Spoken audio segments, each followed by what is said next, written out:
Everyone, देखिए ये एक मेरे मित्र की कॉपी है। उन्होंने प्रश्न उत्तर ये लिख करके भेजा था, जिसको मैंने चेक करके उनको भेज भी दिया है। तो जो भी कमियां थी उसको मैंने इसमें मेंशन भी कर दिया है। अब इस कॉपी को मैं पब्लिक कर रहा हूँ ताकि अन्य बच्चे भी समझ सकें कि एक बेहतर उत्तर लिखा कैसे जाता है। तो प्रश्न है, भारत के भूमि सुधार असफल हुए हैं लेकिन उन्हें सफल होना होगा, उपयुक्त कथन का परीक्षण कीजिए। तो भारत के भूमि सुधार असफल हुए हैं। अब यहाँ पर ये सब पढ़ने के बाद, मतलब ये पूरे प्रश्न को पढ़ने के बाद मन में ये चीज़ें या माइंड में ये चीज़ें आ जानी चाहिए कि इस प्रश्न का जो उत्तर होगा वो कितने भागों में बटेगा। पहले तो भारत में भूमि सुधार असफल हुए हैं, इसका मतलब भूमि सुधार भारत में किए गए हैं। तो भूमि सुधार किए गए, क्यों किए गए, सबसे पहले तो हमें ये बता देना चाहिए, मतलब भूमिका में ये बता देना चाहिए कि भारत में भूमि सुधार क्यों किए गए।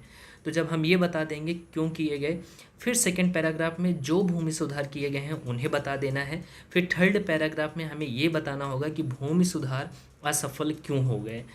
अब असफल तो हो गए, लेकिन यहाँ पर एक चीज़ जो हमें ध्यान देनी होगी वो है कि उपयुक्त कथन का परीक्षण भी करना है।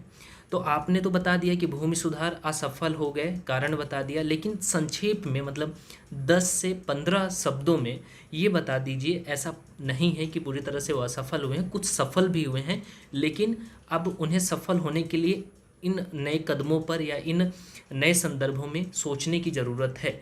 तो कुछ सुझाव फोर्थ पैराग्राफ में आप देते हुए निष्कर्ष लिख सकते हैं, ठीक है। तो इन संदर्भों में हमारा ये इस प्रश्न का उत्तर लिखा जाएगा। तो चलिए पढ़ते हैं इनके उत्तर को।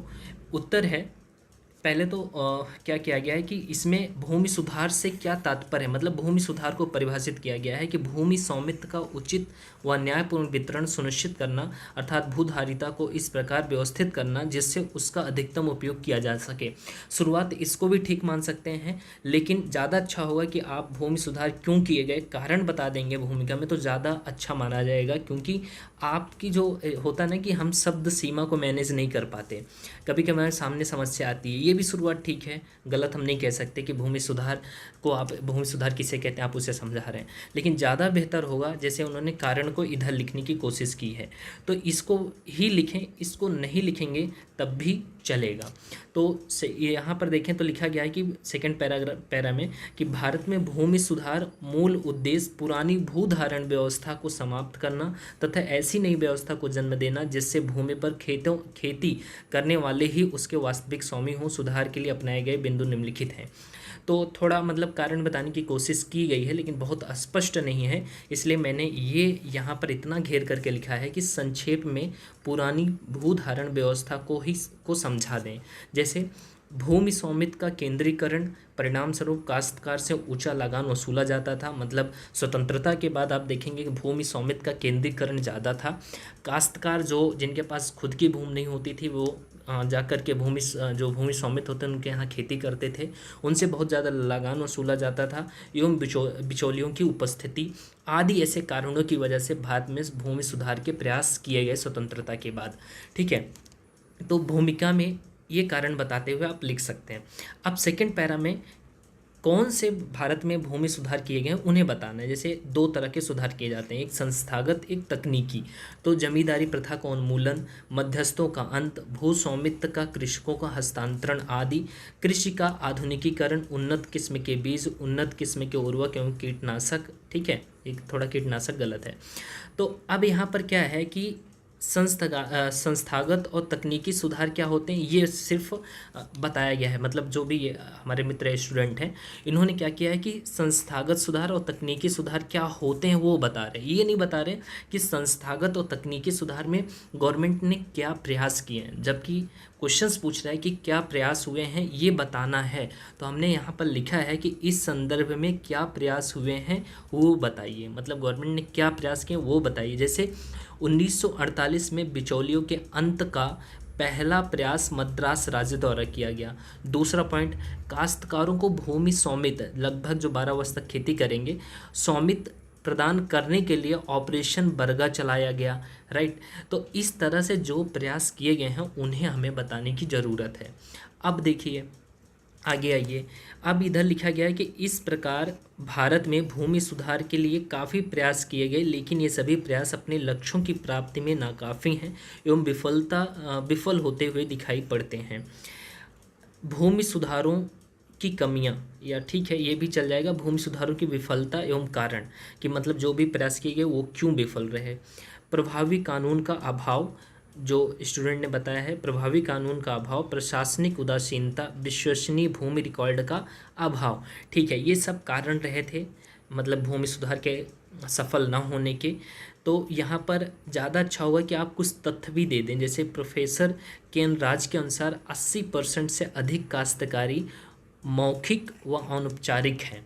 तो इस तरह से कुछ तथ्य के साथ कारण बताएंगे या भूमि सुधारों की विफलता को बताएंगे तो ज़्यादा बेहतर माना जाता है। ठीक है, अब इसके बाद हम ये बताएंगे कि हमने विफलता बता दी, जैसे कि मैंने बताया परीक्षण भी करना है तो आपने विफलता बता दी, तो कुछ ये भी बता दें कि पूरी तरह से ये विफल नहीं रहे, थोड़ा सफल भी रहे हैं। तो मतलब तत्पश्चात तुरंत इसके बाद आप इस कंटेंट को लिख सकते हैं कि हालांकि कुछ आंशिक सफलता भी देखने को मिली है। 1972 तक बिचौलियों का पूर्ण अंत कर दिया गया। 1992 तक 4% भाग के लिए काश्तकारों को स्वामित्व संबंधी अधिकार मिल पाए आदि। आदि लिखने के बाद अब लिखिए, इन सब के बावजूद भी भूमि सुधारों को सफल बनाने के लिए सुझाव के लिए निम्नलिखित बिंदु हैं, या इन सभी नए संदर्भों में गवर्नमेंट को प्रयास करना चाहिए। अब कौन से क्या प्रयास करने चाहिए? भू रिकॉर्ड की तैयारी, रख रखाव और कंप्यूटरीकृत को प्राथमिकता दी जानी चाहिए। एक अभियान के रूप में पश्चिम बंगाल द्वारा क्रियान्वित ऑपरेशन बरगा की भांति काश्तकार अस्थायी एवं पैतृक अधिकार सौंपे जाने चाहिए। ठीक है, खुदकाश एवं काश्तकारों की परिभाषा को स्पष्ट किया जाना चाहिए। मौजूदा भूमि सुधार संबंधी कानूनों की क्रियान्वयन में स्थानीय प्रशासन की सहभागिता सुनिश्चित की जानी चाहिए। ये कुछ सुझाव दिए गए हैं। साथ ही साथ मैंने कुछ और सुझाव दिए हैं, जैसे 2014 में नीति आयोग द्वारा सुझाए गए लीजिंग की व्यवस्था को अपनाना आदि।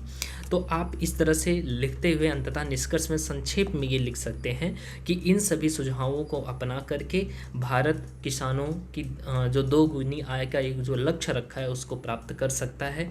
आदि संदर्भों में लिखते हुए निष्कर्ष लिख करके उत्तर की समाप्ति करेंगे। तो उम्मीद है कि जो मैं समझाने की कोशिश किया हूँ आप समझ भी गए होंगे। ठीक है, और इस का PDF आपको चाहिए तो आप दिए गए मतलब जो डिस्क्रिप्शन में जो नंबर है उस पर आप हाय या कुछ भी लिख करके भेजेंगे तो मैं इसका ये PDF भी सेंड कर दूंगा। हालांकि यहाँ से आपको समझ में आ गया होगा कि एक बेहतर उत्तर का प्रारूप कैसा होना चाहिए। ठीक है, मिलते हैं अगले वीडियो में। नमस्कार।